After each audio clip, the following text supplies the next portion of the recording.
Buenos días, bienvenidos a República. Les saluda Wendy Monterrosa.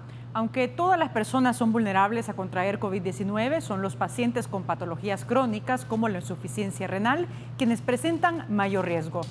De acuerdo con la Organización Mundial de la Salud, El Salvador tiene una de las tasas de mortalidad más altas en el mundo por enfermedad renal crónica. Esto se refuerza, por supuesto, con datos del Ministerio de Salud y el Seguro Social, ya que en los últimos 10 años han fallecido casi 10.000 personas por insuficiencia renal y constituye la segunda causa de mortalidad en hombres y la tercera causa en mujeres. Pero, ¿cómo impacta el COVID-19 en los pacientes con enfermedades renales? ¿Qué medidas de prevención se deben realizar para que este sector de la población esté protegido? Cuenta el Ministerio de Salud con un protocolo específico para proteger a estos pacientes en los hospitales. De estos temas hablaremos esta mañana. Comenzamos.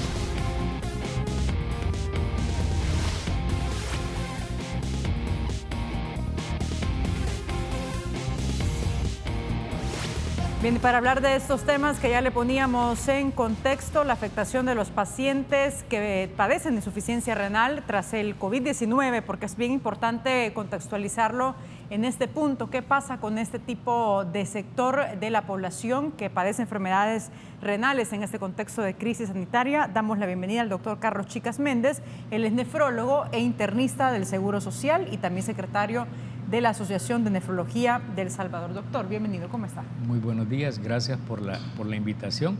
La verdad que estamos aquí para descartar cualquier duda y aprovechar en la entrevista para ahondar un poco de los cuidados y los necesitados que están nuestros pacientes con enfermedad renal, ¿verdad? Sí, definitivamente hay mucho que analizar sobre este punto. Primero, el tema de la insuficiencia renal en El Salvador ya es una pandemia. Hemos visto datos y cifras que son alarmantes en un contexto normal y no digamos en un escenario de crisis sanitaria como la que nos encontramos en este momento. ¿Qué retos en particular presenta el COVID-19 en los pacientes con enfermedades renales? Mencionar un poco de la historia de la enfermedad renal en El Salvador. La verdad que es una enfermedad crónica no transmisible que se vino de alguna manera incrementando los casos y desde el 2001, así como a nivel mundial se incrementaron, así El Salvador empezó a tener más servicios de diálisis, tanto a nivel de la capital como en los hospitales periféricos de San Miguel y Santa Ana. Ya para el 2016 esta enfermedad ya fue más problema de salud a nivel mundial por todo el incremento y todo lo que conlleva en el consumo del presupuesto en cada hospital o en cada presupuesto público. Entonces, desde entonces se vino celebrando la segunda semana de marzo desde el 2006 como el Día Internacional del Riñón para hacer énfasis principalmente en métodos de prevención y detección de esta enfermedad renal. Así, hasta el 2014, la Asociación de Nefrología de El Salvador hizo bien hacer una encuesta, principalmente por todos los asociados y nefrólogos, para sacar un estimado de cuánta cantidad de pacientes teníamos en ese entonces, y resultó, tanto en lo privado, público, el Ministerio de Salud, el Seguro Social y el Instituto de Bienestar Magisterial, un promedio de 3.800 pacientes para ese entonces. Ya con los datos actuales del 2019 a la fecha, tanto el Ministerio de Salud empezó a hacer un registro que al momento todavía tiene que estar un poco mejor organizado y faltan más reuniones a eso. Tenemos un incremento de una gran cantidad de pacientes en la actualidad, de un promedio de 5.800 pacientes en todo el país. Hablamos de casos nuevos. De casos, o sea, en total de los que están ahorita recibiendo un tratamiento dialítico. ¿Y casos nuevos? Casos nuevos serían en este caso un promedio de más de 2.000 pacientes, ¿verdad? De la fecha, en los últimos 4 o 5 años. ¿Y el perfil de estos pacientes cuál es? Porque uno puede pensar que se trata de personas mayores, por ejemplo. En sí lo vamos a dividir casi siempre en la parte urbana. Siempre siguen en primer lugar las enfermedades crónicas como hipertensión arterial, diabetes como las primeras causas, personas que no han tenido un control adecuado de estas enfermedades y son una de las principales consecuencias, ¿verdad? Sí. Posteriormente vienen todas las otras enfermedades que con lo que hemos tenido, las glomerulopatías, enfermedades inmunológicas, que también entran en este rubro, pero en menor proporción. Y están también las personas que viven en las zonas rurales, en las zonas costeras, donde el estrés térmico ha influenciado mucho, el inadecuado uso de los agroquímicos, pero que sin ninguna protección adecuada. Entonces todo eso ha potenciado a que haya mayor cantidad de pacientes.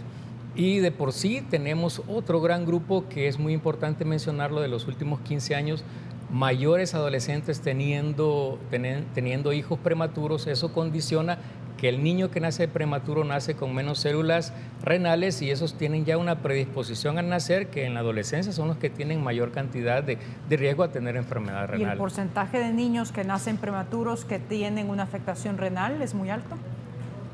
De alguna manera, hipotéticamente puede ser alto. Lastimosamente no hay un registro específico que tengamos un seguimiento para ver a estas personas que se convierten en pacientes con enfermedad renal ya en la adolescencia, ¿verdad? Porque nacen con menos células que se adaptan de manera inadecuada a nuestro clima, a la alimentación, a todo su desarrollo. Entonces es un factor muy importante ya en esto.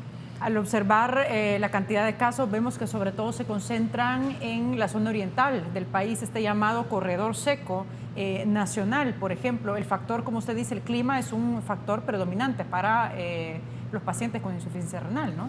Sí, exacto. La verdad que también está la entidad que en los últimos años ha agarrado mucha importancia, lo que es la nefropatía mesoamericana, que en toda Mesoamérica, en la parte costera, ha influenciado, y hay muchas hipótesis. La causa de esta, de factores contaminantes del agua, como metales pesados. Eso va contribuyendo también que las personas, principalmente los varones que van a trabajar en estas zonas, áreas rurales o que utilizan agroquímicos sin una protección adecuada, y eso potencia también el estrés térmico en el cual se someten estas personas, altas temperaturas en el área de trabajo que tienen, sin ninguna adecuada hidratación muchas veces, y eso contribuye como un factor importante que constantemente el riñón está sufriendo estas deshidrataciones, más los metales pesados, más el uso inadecuado de los agroquímicos. Doctor, teniendo este panorama completo que nos ha dibujado sobre la cantidad de casos de insuficiencia renal, los casos nuevos que se producen cada año, que son aproximadamente 2.000, el perfil de la población que vemos a muchos jóvenes, ¿qué retos y qué desafíos presenta el COVID-19 en ese sector de la población?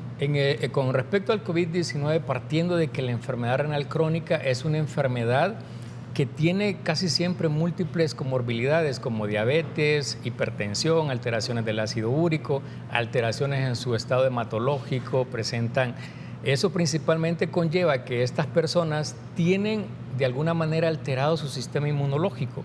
Si como vemos ahí que personas que han tenido alta mortalidad en los países que ya han sido acogidos por este virus y que han tenido unas mortalidades altas, por lo general estas comorbilidades como diabetes, edad avanzada, hipertensión arterial, cardiopatías, y todo esto los tienen nuestros pacientes renales.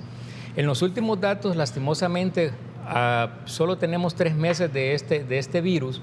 Hay pocos reportes, pero los pocos reportes que tenemos de personas que se han infectado en diálisis o hemodiálisis o trasplante renal, el de los datos mejor reportados hasta el 4 de abril son los de los nefrólogos de España, que reportan que de un promedio de 634 pacientes que han contraído el COVID-19, pacientes ya en diálisis con enfermedad renal, es importante mencionar que de estos el 81% han tenido que ser ingresados, un 15% han entrado a cuidados intensivos y el 81% de estos siempre presentan neumonía.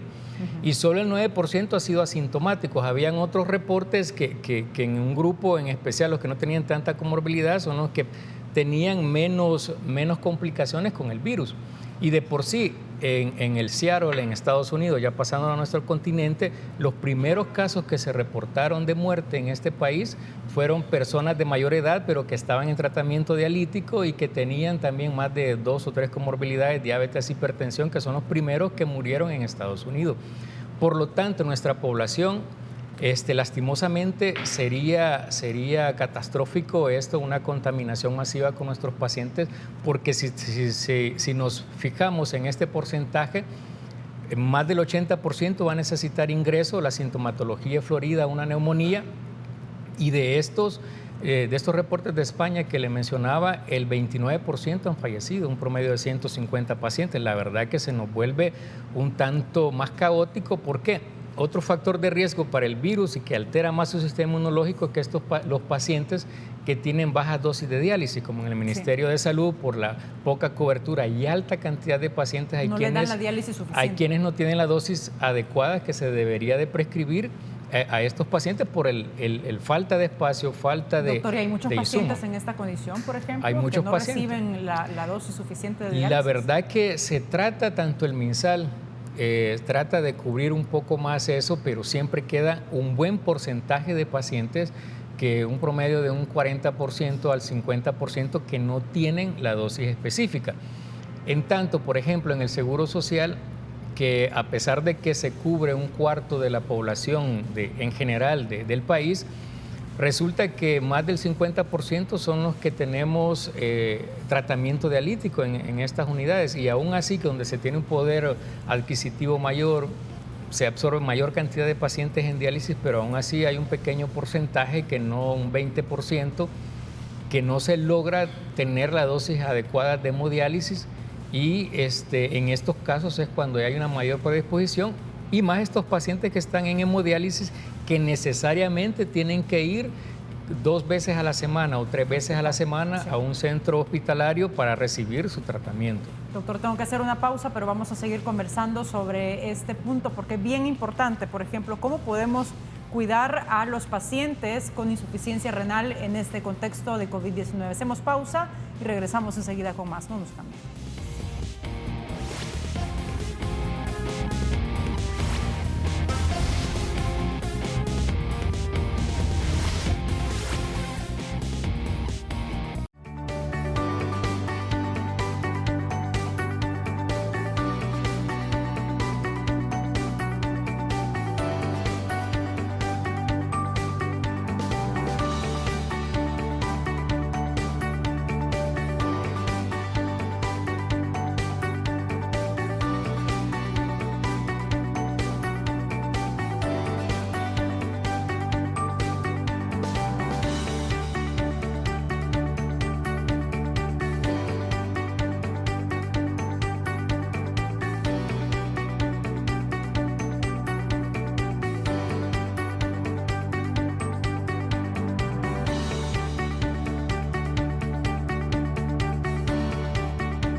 Tres décadas de democracia apenas han alcanzado para resolver los graves problemas que afectan a El Salvador. Pobreza, desigualdad, desempleo, violencia, corrupción. Los periodistas de Focus reconocemos que estamos en un momento crítico. Por eso, apostamos por la investigación independiente y rigurosa, las preguntas claras y urgentes. Buscamos explicaciones para que nuestra audiencia tome decisiones informadas sobre la política y el futuro del país. Acompáñanos los domingos a las 8 de la noche y en retransmisión los miércoles a las 6 p.m. en Canal 33 y en nuestro sitio web www.focus.tv. www.focostv.com.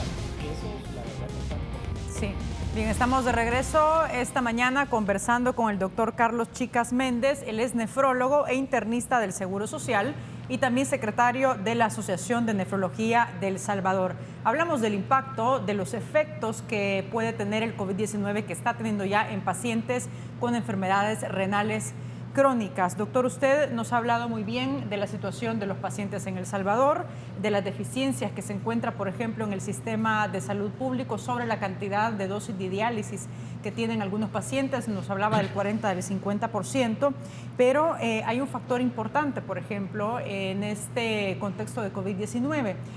¿Cuántas pruebas son suficientes de COVID-19 para detectar en un paciente con insuficiencia renal que tiene este virus? Le pregunto esto porque también nos ha explicado que estos pacientes tienen un comportamiento diferente del virus que pacientes que no tienen enfermedades preexistentes, por ejemplo. Exacto. Por lo general, los países que han tenido y han reportado un poco más desde China, Italia y España, estos pacientes, por tener ya un sistema inmunológico un poco diferente o alterado su expresión, por lo general dan estas pruebas un buen porcentaje de falsos negativos. ¿Qué significa? Que puede tener el virus, pero que la prueba va a salir negativo por ese estado de una poca reactividad del sistema inmunológico, pero tener el virus. Por lo general se recomienda que se utilice en una persona sospechosa con enfermedad renal. Si en la primera sale negativa, volverla a repetir por lo menos a los 15 días después, ¿verdad? Así como reportan en España, por esa cantidad de falsos positivos que pueden dar la prueba. Por esa alteración de su estado inmunológico es necesario, más en este tipo de pacientes, más aquellos que ya tienen más de 2 o 3 años de estar en tratamiento dialítico. Doctor, ¿y es realista hacer este procedimiento acá en El Salvador, por ejemplo? Es decir, estas pruebas 2 o 3 veces a pacientes con insuficiencia renal. Le digo esto porque sí, por el gobierno está realizando pruebas de COVID-19, pero no son suficientes todavía. Exacto, y la verdad que el alto costo de las pruebas y lo que la dificultad en obtenerlas, la verdad que es muy difícil, por lo cual se exhorta a la población, más que toda esta población con la enfermedad renal, a sus cuidadores y a sus familiares, tener más el cuidado más importante en la higiene, solo llevarlos específicamente para cuando van a su tratamiento dialítico, tener más en cuenta que el grupo familiar debe proteger más a estas personas, por lo tanto tienen que evitar salir en la mayor proporción que se puede, evitar salir de la casa, quedarse en casa. Y los cuidados higiénicos más importantes en ellos, el lavado de manos, el alcohol gel, usar siempre la mascarilla y no quitársela en ningún momento al salir del hospital hasta que llegue a la casa, ¿verdad? Por eso es muy importante, porque es un grupo tan vulnerable y es un grupo que si se llega a contraer el virus, la verdad que el gobierno, me imagino que va a hacer en estos hospitales COVID, específicamente hacer áreas para poder dializar a estos pacientes en esas áreas. ¿Por qué? Porque, por ejemplo, en la hemodiálisis, que son los que tienen que ir de 2 a 3 veces a la semana al hospital o a la unidad de hemodiálisis, pueden hacer que, como son unidades cerradas, que el contagio sea mayor en la población que se está dializando. No tenemos así el problema con las personas que tienen diálisis peritoneal en casa, porque esto se lo hacen en casa y bien se lo pueden estar haciendo en unos centros de estos de albergue donde tienen o hospitales COVID-19, ¿verdad? En ese sentido, ¿qué protocolos se deberían de establecer en nuestro país por el hecho de que pacientes tienen que ir a los hospitales? Entiendo que el Ministerio de Sanidad de España, por ejemplo, tiene un protocolo que limita a 4 el número de pacientes que van en una ambulancia. ¿Qué se debería de ejecutar aquí en El Salvador? Aquí en El Salvador, principalmente, primero, por ejemplo, lo que estamos haciendo lo que estamos haciendo en la unidad de Montserrat, que tenemos un promedio de 80 máquinas de hemodiálisis, estamos recibiendo esa cantidad de pacientes en un promedio de 3 turnos. Siempre hacemos a la entrada que solo entre el paciente sin cuidador, que se limpie, se le cambia la mascarilla, que se limpie bien las manos con alcohol gel al entrar y después luego lavarse. También lavarse la suela del zapato o limpiársela en la entrada, que ahí se tienen dispositivos para que se lo puedan limpiar. Y todo el personal médico, ¿cómo se llama?, tiene que estar completamente protegido por el riesgo de contagio, ¿verdad? Entonces esto va a condicionar a disminuir eso. Y cuando está entrando el paciente siempre se le está haciendo una mini entrevista con el objetivo de atar cabos epidemiológicos o sintomatología. Si tiene una sintomatología respiratoria, se manda específicamente el protocolo que describe el gobierno con los teléfonos y dirigirlo directamente si hay alguna comunicación o algo que se puede relacionar epidemiológicamente al COVID. Entonces, en ese momento no se dializa hasta que se aclara específicamente si hay alguna conexión epidemiológica o no, ¿verdad? Pero a su juicio, ¿son suficientes estos mecanismos que se están implementando o faltan otros por hacer que son importantes, por ejemplo, para proteger a los pacientes? Primero, hacer unas infraestructuras un poco más individualizadas, pero eso está muy difícil porque ya estamos contratiempo. Pero sí, tanto en las unidades de hemodiálisis privadas como institucionales, debería de hacerse siempre ese método de estar con una mayor concientización al personal que cuida a estos pacientes, a los familiares y al personal médico completamente reentrenando para que no tengamos esos problemas de contagio, explicándole constantemente a los pacientes y a los familiares sobre tomar medidas más específicas de higiene. Idealmente, tener también un centro específico para cuando ya tenemos personas infectadas con el COVID, donde se puedan dializar ya de manera individual, ¿verdad? Pero eso todavía falta y a lo mejor está en construcción o adecuándolos en los hospitales COVID que el gobierno está poniendo, que eso sería lo ideal. Sí, a propósito, me gustaría que viéramos unas declaraciones del doctor Carlos Orantes sobre este sentido en el tema de los casos de pacientes renales con COVID-19. Dice COVID-19 una amenaza más para pacientes con insuficiencia renal. Dice el doctor Carlos Orantes, aquí la pregunta que se abre es esta: si una persona que se somete a diálisis en un hospital se contagia de COVID-19, ¿debería ser tratada en el hospital especial para la lucha contra el COVID-19 que está en construcción? Si la respuesta es afirmativa, surge la otra gran pregunta: ¿y dónde y cómo se le practicaría la diálisis si estaría aislada por padecer COVID-19? Vamos con otra publicación más de esas declaraciones que dio recientemente el doctor Carlos Orantes sobre este punto. Ahí dice, según el sitio web de la Sociedad Internacional de Nefrología, que proporciona a la comunidad información actualizada sobre la pandemia del nuevo coronavirus, aún no hay pruebas de que la infección por SARS afecte negativamente a los riñones en pacientes con una infección leve o moderada. Sin embargo, entre aquellos que desarrollan COVID-19 de forma severa y requieren hospitalización, se observan alteraciones renales de entre el 25 y el 50%, manifestándose con signos de daño en riñones, ocasionado un aumento de la excreción de proteínas, glóbulos rojos en la orina, incremento de creatinina y nitrógeno ureico en sangre. Exámenes de laboratorio dan cuenta de esos incrementos y son señales de afectación renal. ¿Coincide con estos porcentajes sobre la afectación que genera el COVID-19 en los riñones de los pacientes? Sí, todo lo que ya se ha escrito y la hipótesis del receptor que tiene el virus, la verdad que el de la angiotensina AK2, entonces este receptor está presente en el sistema digestivo, está presente en el riñón, en los pulmones. Por lo tanto, de estos datos que describe el doctor, es aquellos pacientes que no tienen enfermedad renal y que ya están en una fase grave de infección del COVID-19. Entonces, por esa recepción de este receptor del virus en las células humanas, es que podrían en ese porcentaje producir una injuria renal aguda. En este caso es injuria renal aguda por la infección en ese momento del virus. Más que todo se refiere a aquellas personas que no tienen enfermedad renal, pero que desarrollan esa falla orgánica múltiple por el COVID-19. Ok. A eso doctor, se refería. este hospital que se construye, que también hacía referencia el doctor Orantes, en CIFCO, hospital provisional, que va a costar entre 70 y 100 millones, de acuerdo a lo que ha dicho el gobierno, a su juicio, ¿qué debería de contener este hospital en términos de equipo y también de personal especializado para atender específicamente a pacientes renales que estén infectados con COVID-19? Aquí en este caso, la verdad que con ya los profesionales que se tienen de medicina interna, los profesionales que se tienen de cuidados intensivos y todo principalmente las enfermeras que se tienen capacitadas para atender a estos pacientes, la verdad, aquí lo primordial es que tengan para poder atenderlo y no contagiar el sistema, el personal de salud, porque por lo general estos países que ya tuvieron estas cantidades enormes de pacientes, de un 25 a 40% se está contagiando el personal de salud. Entonces, además de tener todos los insumos adecuados para darle tratamiento, la protección adecuada, específica con el traje y los medios de protección deberían de estar presentes para ya estas personas que ya tienen esta infección y más si tienen ya estas complicaciones graves. Entonces, todo eso tiene que estar concatenado. Y si hay alguna complicación en el cual no se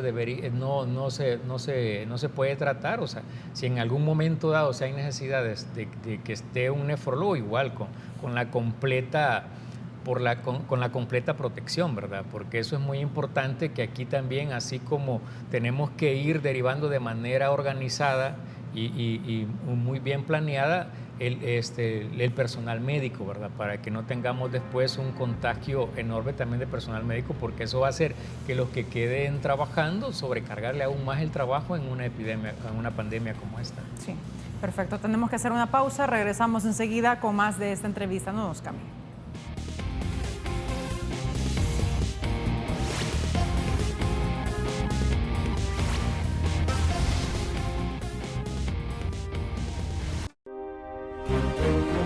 Combatimos la desinformación, hacemos periodismo. Canal 33 es credibilidad, con más de 60 años de trayectoria. Teleprensa es el referente informativo de la televisión salvadoreña. Nuestra cobertura es permanente. Los periodistas de Canal 33 te informan sin importar el lugar o el horario. Sobre los acontecimientos que impactan en tu vida. Nuestra transmisión es multiplataforma. Estamos en televisión, pero también en la palma de tu mano. Llevándote la noticia a donde te encuentres con tecnología y recursos multimedia en vivo. Somos análisis y opinión. Nos caracteriza la independencia y estamos comprometidos con escuchar todas las voces. La profundidad y rigurosidad de nuestras entrevistas te permiten entender la realidad desde un pensamiento crítico. Vamos más allá de las fronteras. Nuestras transmisiones en simultáneo en nuestras plataformas digitales permiten que nuestras noticias lleguen a todos los rincones de El Salvador, conectándonos con los salvadoreños en el exterior. Este es el equipo de Canal 33. Hacemos periodismo.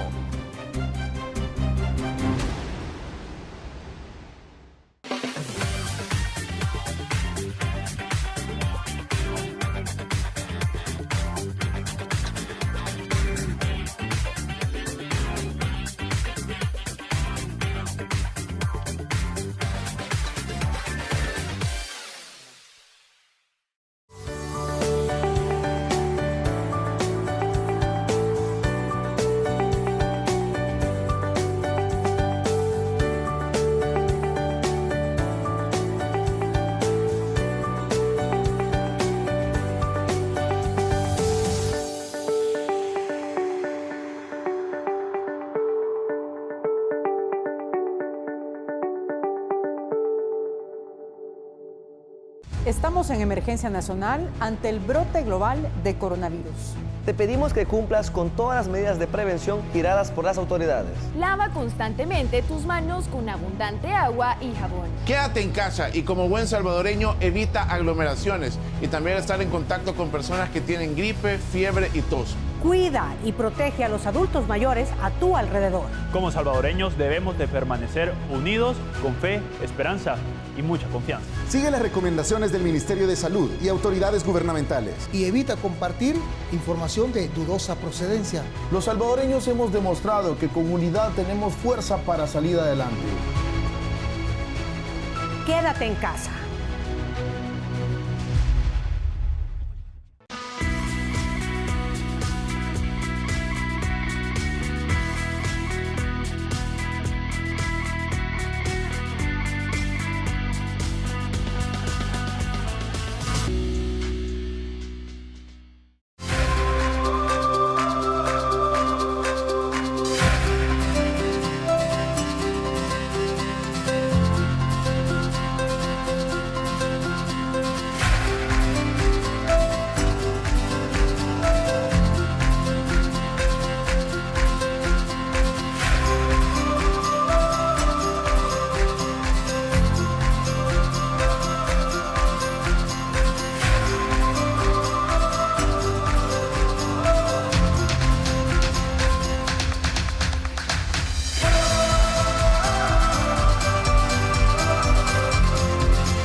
Regresamos. En el estudio nos acompaña el doctor Carlos Chicas Méndez, él es nefrólogo e internista del Seguro Social y también secretario de la Asociación de Nefrología de El Salvador. Estamos hablando del impacto del COVID-19 en pacientes con enfermedades renales crónicas. Doctor, ¿qué pasa, por ejemplo, con los pacientes que han tenido un trasplante de riñón? ¿Qué pasa si contraen el coronavirus? ¿Qué cuidados se debe tener en ese sentido?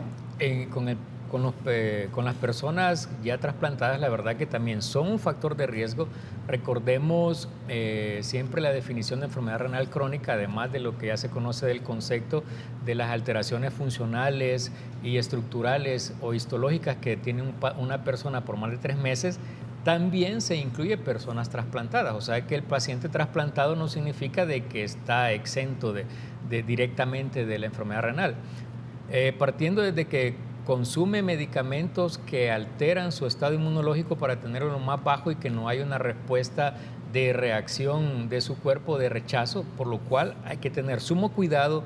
Estos pacientes tienen que acatar las mayores recomendaciones de no salir de casa, los cuidados higiénicos, y ahí cada quien, su nefrólogo que está a cargo de ellos, identificar o adecuar de manera específica los grados de inmunosupresión que tengan. En algunas personas pueden liberarse un poco para que no estén tan inmunodeprimidos, pero principalmente como ellos están en casa, son los que tienen que menos salir por su estado también de inmunosupresión, o sea que su estado inmunológico anda más bajo para que no tengan rechazo por los medicamentos que consumen. Por lo tanto, se vuelven también unas personas de alto riesgo si adquieren esta infección igual, ¿verdad? Los reportados que hay en estos países europeos o en China, la verdad que el factor de complicaciones que han tenido han sido muy importantes, con altas tasas de hospitalizaciones y complicaciones. ¿Cómo ven ustedes eso? Porque estamos hablando de países que tienen más recursos, lógicamente, sistemas de salud más fuertes,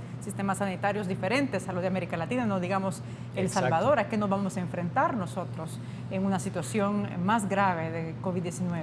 Entonces, al enfrentarse a estas situaciones, siempre lo que tenemos que agarrarnos muy fuertemente sería en la protección y que acaten las recomendaciones, ¿verdad? De no salir y utilizar la mascarilla, la limpieza higiénica en sus manos, el alcohol gel, el distanciamiento social, o sea, tiene que ser aún más estricto en ellos. Entonces, porque cabal, o sea, tenemos un sistema que de por sí ya lo tenemos colapsado con las enfermedades crónicas y agudizaciones de complicaciones propias de otras causas. En tanto esto, si se complica y se viene una horda de infecciones tremendamente elevadas, prácticamente en un sistema que lo tenemos semicolapsado, esto va a ser más difícil aún para poderlos tratar. Por eso hay que hacer mucha énfasis en la población, no solo de la enfermedad renal y trasplantados, sino que de todos, o sea, que así nosotros tenemos más distanciamiento social, más métodos para prevenir esto. Es la única manera que vamos a tener en un principio en un país como el nuestro de poder enfrentar una pandemia tan difícil como esta. Bien, para sumar a este análisis también vamos a hacer una llamada telefónica con Omar Vázquez, el expresidente de la Asociación de Pacientes Renales de El Salvador. Omar, buenos días, gracias por estar con nosotros en el programa República. Muy buenos días, gracias primeramente por el espacio, ¿verdad? Y por tomar en cuenta pues, a lo que son los pacientes renales ante esta situación tan crítica que vive nuestro país. Perfecto. Como presidente de esta Asociación de Pacientes Renales, ¿cómo están viendo ustedes? ¿Qué lectura hacen de la situación de coronavirus en cuanto a las afectaciones que pueden tener y los riesgos que ustedes a los que están expuestos en esta crisis sanitaria? Pues yo creo de que prácticamente toda la población en general, ¿verdad?, está siendo afectada o puede ser afectada por este tema del COVID-19. Pero principalmente la población renal es una población muy vulnerable, así como otras patologías que son crónicas, ¿verdad?, de que pueden estar expuestas a este tipo de situaciones, ya que nosotros pues manejamos lo que son las defensas de nuestro organismo bajas y eso le da una oportunidad más fuerte quizás al virus para poder ser infectada una persona con un problema ya renal crónico como el nuestro. Omar, usted como una persona que está viviendo directamente este punto, porque aparte es paciente de esta enfermedad renal, al igual que miles de salvadoreños, por ejemplo. ¿Cuál es el análisis que hace sobre el sistema de salud? Hablamos en un contexto normal en cuanto a equipo, tratamientos, abastecimiento de medicamentos que tienen ustedes hasta el momento, y ahora sumar a este escenario pues el COVID-19, que por supuesto que genera esto un reto muy importante para países como el nuestro. Sí, fíjense de que lastimosamente pues nuestros escenarios en el sistema de salud, tanto público como del Seguro Social, pues ustedes más que nadie como medios de comunicación y como medios que dan la información al pueblo, pues sabemos perfectamente que lastimosamente siempre han sido precarios, ¿verdad? Lastimosamente pues el tema de salud no ha sido un tema que ha sido prioritario dentro de nuestro país, sino priorizado, dentro de nuestro país, y no que es un tema quizás que es uno de los últimos, quizás que hay sistemas o mejor dicho, otros rubros a los cuales les invierten más que a los temas de salud. Entonces esto ya se viene a agravar más con el tema del COVID, de este virus que ha entrado en nuestro país, porque si ya teníamos un sistema precario de salud, imagínense con el impacto que tiene eso en nuestra sociedad y en nuestro gobierno, pues gracias a Dios, pues las medidas que ha tomado el gobierno actual han sido muy, muy efectivas, y gracias a Dios por eso, porque si no, créanme, yo creo que estaríamos en peores condiciones en este momento.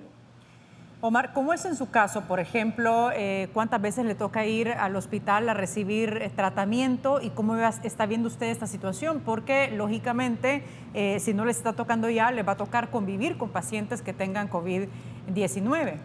La verdad es que se ve preocupante la situación, se ve preocupante porque gracias a Dios al lugar a donde yo recibo mi tratamiento, pues que es el Centro Integral de Hemodiálisis del Seguro Social, estamos tomando las medidas necesarias y precauciones, ¿verdad?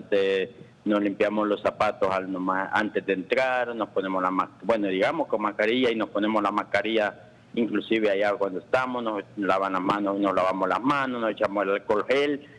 Esa es cuestión que toda la población en este momento tiene que estar realizando, ¿verdad? Pero en el caso nuestro, pues es preocupante porque, como usted lo acaba de repetir, vamos 3 veces por semana a un centro donde llegamos 80 personas. Entonces esperamos en Dios, ¿verdad?, que prácticamente es el único que tiene control de toda esta situación, que no se nos va a llegar un caso, porque no sabemos qué va a pasar, cómo lo vamos a afrontar, porque recuerde que nosotros, solamente Dios y nuestro tratamiento que nos mantiene con vida, por lo tanto nosotros no podemos dar el lujo de decir, bueno, que cierren la hemodiálisis y no vengamos pues durante la cuarentena, ¿verdad? Entonces solamente confiar en Dios y en las autoridades, y pues quizás aprovechar el espacio para hacerle un llamado a la población que se ponga la mano en la conciencia, que no estamos de vacaciones, que se queden en sus casas, ¿verdad? En mi caso personal, pues como paciente renal, gracias a Dios, en mi trabajo, que yo trabajo en el Hospital Nacional Rosales, me despacharon a partir del primer día de que el presidente declaró la alerta nacional, ¿verdad? Pero las personas que no tienen necesidad de verdad de andar en la calle, que se queden en sus casas, porque solo así vamos a poder evitar que esto se propague más. Omar, la última pregunta. Hasta el momento, ¿ustedes han tenido algún tipo de apoyo o acercamiento por parte del gobierno o autoridades del Ministerio de Salud como asociación de pacientes renales para poder ver qué tipo de medidas o aspectos se pueden implementar y proteger al sector de pacientes renales crónicos de El Salvador en este contexto? No, la verdad ahorita todavía no hemos tenido un acercamiento con las autoridades, ¿verdad? A no ser en el caso nuestro, que como le repito, estamos yendo al Centro Integral de Hemodiálisis, donde pues el jefe del Centro Integral está tomando unas medidas pertinentes, ¿verdad? No quiere que se mencione. Perfecto, vamos a hacer una pausa. Muchas gracias, Omar Vázquez, presidente de la Asociación de Pacientes Renales de El Salvador, por habernos acompañado. Muy amable. Muchas gracias. Hacemos una pausa, regresamos enseguida con más. No nos cambien.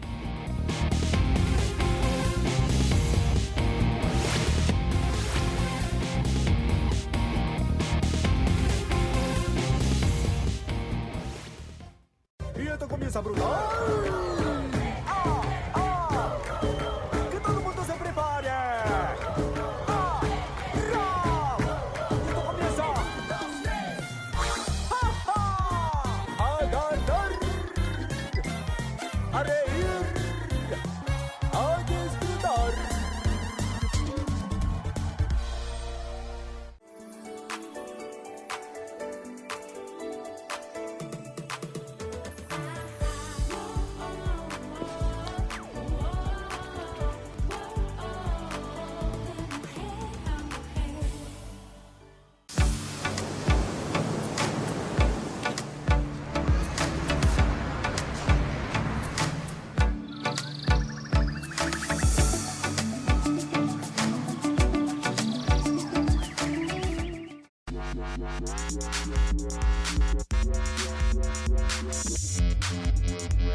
Estamos en emergencia nacional ante el brote global de COVID-19. Te pedimos que cumplas todas las medidas giradas por las autoridades. Lava constantemente tus manos con abundante agua y jabón. Quédate en casa y evita exponerte a aglomeraciones. Y ante personas con síntomas de gripe, fiebre o tos. Cuida y protege a los adultos mayores a tu alrededor. Como salvadoreños debemos permanecer unidos. Con fe, esperanza y mucha confianza. Sigue las indicaciones del Ministerio de Salud y autoridades gubernamentales. Y evita compartir información de dudosa procedencia. Los salvadoreños hemos demostrado que en unidad tenemos la fuerza para salir adelante. Quédate en casa.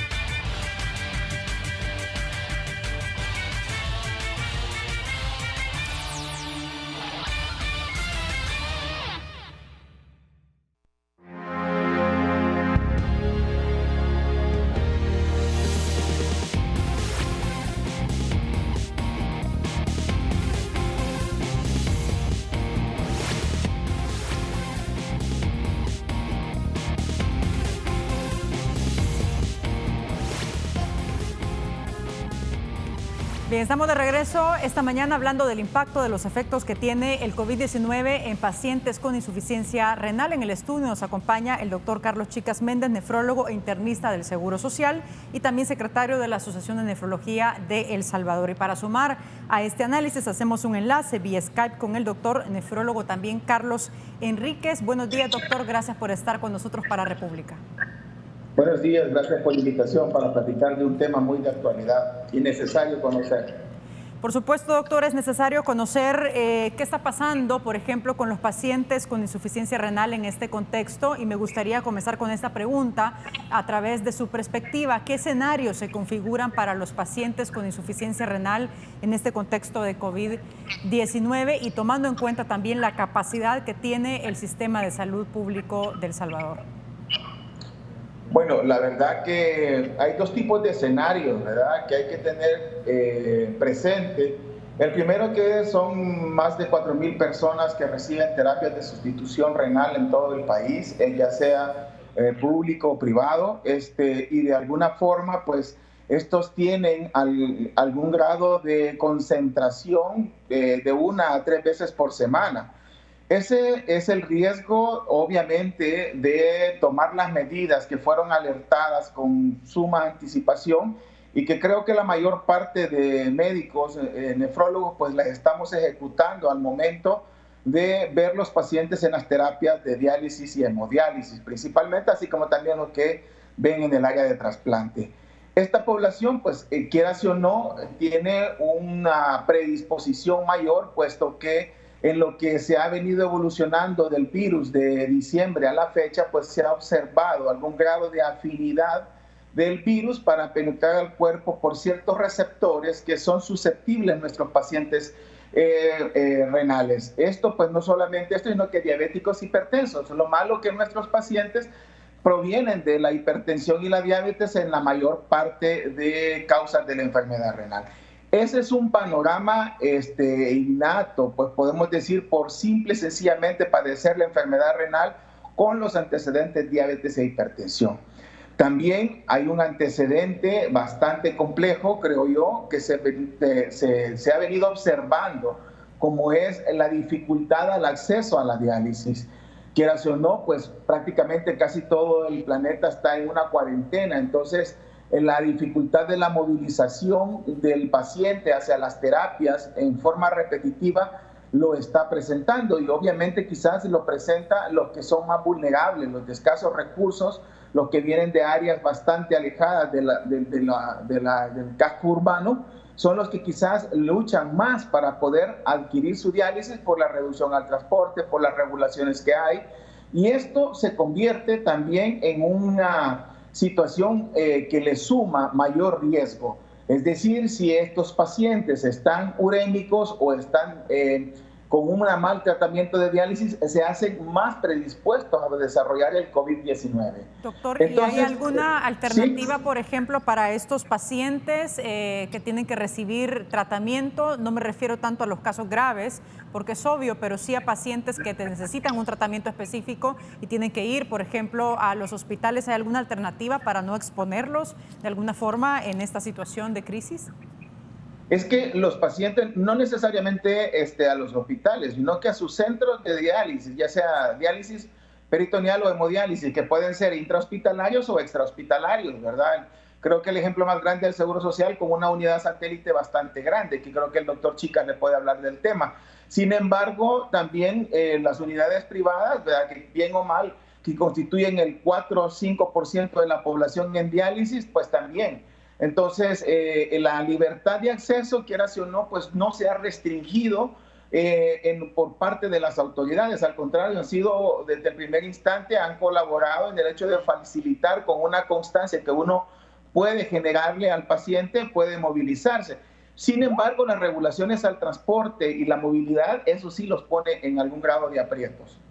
¿Qué retos observa usted desde el Ministerio de Salud, desde el gobierno, desde el Gabinete de Salud, por ejemplo, sobre aquellos mecanismos o aspectos que se deben de implementar y tomar en cuenta para esa población que tiene insuficiencia renal o enfermedades renales crónicas, que es vulnerable ante el COVID-19 y que hasta el momento no se están realizando?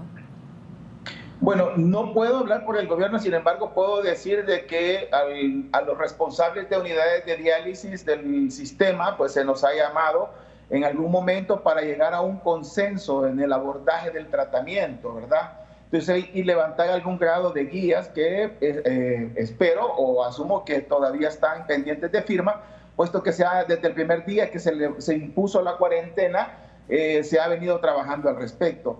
El garantizarlas, pues yo creo que ha sido la prioridad. El problema es cómo, sin generar una contaminación, puesto que las unidades no están preparadas para este tipo de pacientes. Creo que nos agarró imprevisto, sin embargo, hay recomendaciones, no solamente aquí en el país, sino a nivel mundial para estos pacientes.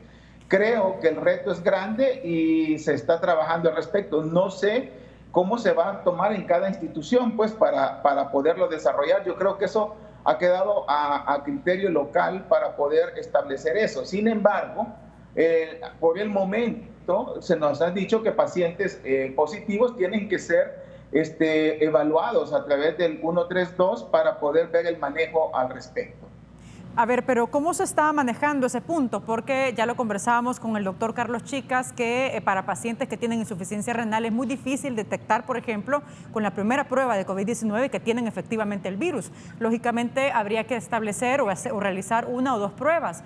¿Se cuenta con el protocolo en concreto el Ministerio de Salud en El Salvador para poder realizar 2 a 3 pruebas a pacientes con insuficiencia renal y detectar si efectivamente tienen el COVID-19? Mira, no puedo decir al respecto porque eso es un protocolo totalmente aparte, ¿verdad? Nuestra misión como especialistas llega hasta hablar de que tenemos un caso sospechoso y que ellos van a tomar los casos pertinentes. Ahora, básicamente hay un compás de tiempo para que las pruebas, ya sea por PCR o por lo que sería los IgM e IgG, para los tiempos de que salga positivo. Se dice que del día, hay que tener claro cuándo comenzaron los síntomas, porque del día 1 al día 7 es cuando el PCR sí nos ayuda. Entonces sí es importante determinar cuándo fue, porque del día 7 en adelante entra en una etapa en la cual ya la otra prueba es la IgG-IgM, como para poder determinar si hay o no hay la presencia del COVID en el paciente. Doctor Carlos Enríquez, le agradezco mucho por su aporte y el análisis que nos ha brindado esta mañana para República. Muy amable. A la orden. Pase buen día. Doctor, sobre lo que conversábamos con el doctor Carlos Enríquez y algunos puntos que son importantes, yo creo que también es clave, por ejemplo, hablar de las recomendaciones que deben de tener o deben hacerse a los pacientes con insuficiencia renal, tanto aquellos que hayan tenido también un trasplante de riñón como los que están en diferentes etapas de este padecimiento en este contexto de crisis sanitaria? O sea, tienen que apegarse a las recomendaciones generales que ya se dieron, nada más que con ellos ser un poco más estrictos, o sea, más estricto en su higiene, más estricto en su higiene, más estricto en el uso de la mascarilla constantemente desde que salen de casa hasta que regresan durante su tratamiento, más estricto en que solo salir para lo necesario, en este caso para su diálisis, a su unidad de diálisis, ¿verdad? Específicamente, y reportar y siempre explicarle a su médico que está de tratante en ese momento, el nefrólogo, explicarle cualquier síntoma diferente que empieza a sentir, ¿verdad? Desde problemas estomacales, desde problemas de tos, ardor en la garganta, para ir identificando si en realidad hay alguna persona que puede estar infectada con el virus, ¿verdad? Pero es muy importante eso, o sea, no cambia en ningún momento dado como cualquier persona general, pero tiene que ser aún más estricto. Por lo general la población vemos que como que se está quedando un poco escasa en cumplir las recomendaciones, porque siempre vemos gente en las calles, siempre vemos gente que no hay mucho distanciamiento social, y la verdad que la terquedad en el futuro nos va a costar mucho como país, ¿verdad? Y principalmente estos pacientes que ya tienen un factor de riesgo inmunológico que nos van a resultar con mayor complicación. Por lo cual es muy importante que todas las medidas que se han dado por todos los medios, en internet, por televisión, por ministerios locales, aún internacionales, eso lo tiene que hacer aún con una mayor, más estricto en ellos, y que sean conscientes, ¿verdad? Porque aún todavía hay muchos pacientes que uno les va explicando y les explica y aún no creen que está el virus ya en nuestro planeta, en nuestro país. Entonces, concientizar aún a aquellos que todavía no han caído de que sí es una pandemia, de que es un virus altamente contagioso y que las complicaciones pueden ser muy variables, pero principalmente complicadas, ¿verdad? En el caso de ellos, por lo cual a la conciencia de ellos. Doctor, ¿y qué ejemplos en concreto podemos adoptar de medidas sanitarias, por ejemplo, desde los sistemas de salud de otros países que están resguardando, protegiendo a pacientes que son de mayor riesgo, como los que tienen insuficiencia renal? O sea, así como ya mencionó el presidente de la Asociación de Pacientes, que él recibe su tratamiento en la Ciudadela Montserrat, que es de las unidades del Seguro Social, de mayor cantidad de máquinas. Ahí se optó desde que empezó esta alerta, con los cuidados antes de entrar a la unidad de hemodiálisis, una historia, si tiene algún síntoma respiratorio o estomacal o algún contacto epidemiológico, un adecuado, llevan su mascarilla de casa, y cuando llegan ahí se les da una nueva para entrar. Solo entra el paciente, no entra el cuidador, y de ahí se lo toma el personal médico y paramédico, en este caso las enfermeras.